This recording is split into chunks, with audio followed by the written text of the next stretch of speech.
বর্তমান সময়ে আমরা যে প্রবলেমটা ফেস করতেছি তা হলো আমাদের ভোটার আইডি কার্ড দিয়ে কয়টা সিম রেজিস্ট্রেশন করা আছে।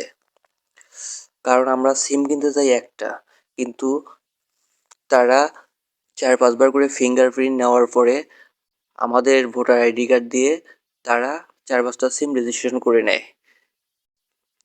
নেওয়ার পরে সেগুলো অন্য জায়গায় বিক্রি করে দেয় এবং কি আমাদের সিম দিয়ে তারা ক্রাইম পর্যন্ত করতে পারে।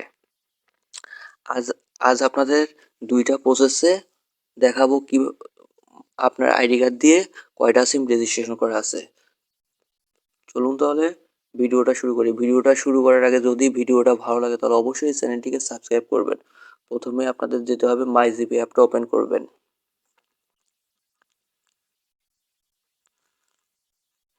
ওপেন করার পর এখানে সার্ভিস অপশনে ক্লিক করবেন। ক্লিক করার পর এখানে সিম ইউ অর্নার এটাতে ক্লিক করবেন।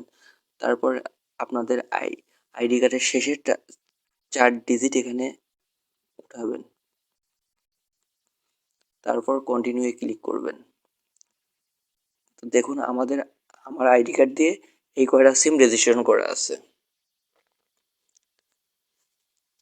যাদের মাই জিপি অ্যাপ নেই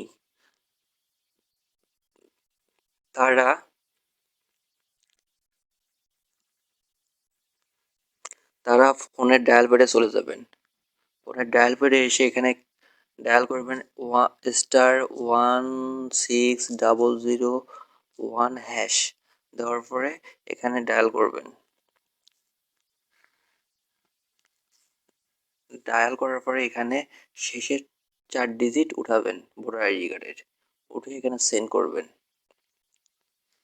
তারপর এসএমএস এর মাধ্যমে আপনাকে দেখানো হবে আপনার আইডি কার্ড দিয়ে কয়টা সিম রেজিস্ট্রেশন করা আছে। ধন্যবাদ, দেখা হবে পরের ভিডিওতে। সে পর্যন্ত ভালো থাকবেন সবাই।